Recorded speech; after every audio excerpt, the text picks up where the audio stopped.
Night duty थी और उसमें एक पेशेंट आए हुए थे। तो उनको ये था कि उनको शॉर्टनेस ऑफ ब्रीथिंग थी और उनके ओंठ और जो हाथ पैर थे वो थोड़े से ब्लूइश थे। तो उनको आपने टाइप 2 रेस्पिरेटरी का वो फेलियर बताया। ये कैसे डायग्नोज हुआ?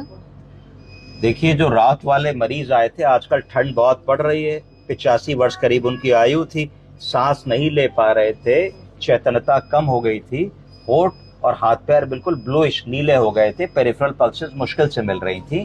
तो मैंने हिस्ट्री ली, हिस्ट्री में पता लगा कि बाबूजी बीड़ी पीते थे और उनको अस्थमा की शिकायत है। और हर साल जब मौसम बदलता है तो खांसी वासी होती है। 4-5 दिन से तो खांसी इस बार भी चल रही थी। कुछ दवा लाए थे पर उससे आराम नहीं मिला उनको।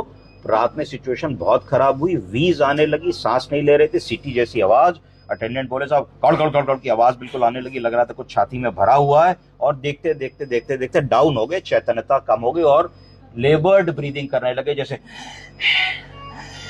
ऐसे करके सांस लेने लगे और बेहोशी गफलत की हालत में आ गए। तो इतनी बात समझ करके समझ में आ गया था कि ये सांस के पुराने मरीज हैं और रेस्पिरेटरी फेलियर के मरीज हैं और इनमें कुछ ना कुछ रेस्पिरेशन से रिलेटेड बात आ रही है। अब दो समस्याएं थी कि टाइप 1 रेस्पिरेटरी फेलियर है कि टाइप 2 रेस्पिरेटरी फेलियर है, दोनों में फर्क कैसे करते। तो मुझे लगा लाओ एबीजी करा करके देखते हैं। तो तुरंत हम लोगों ने एक एबीजी कराया उनका। जैसे ही एबीजी कराया तो उनका कार्बन डाइऑक्साइड CO2 88 के ऊपर आया। कितना आया? 88। तो अगर किसी का कार्बन डाइऑक्साइड 88 आएगा तो उस सिचुएशन को क्या कहोगी बताओ?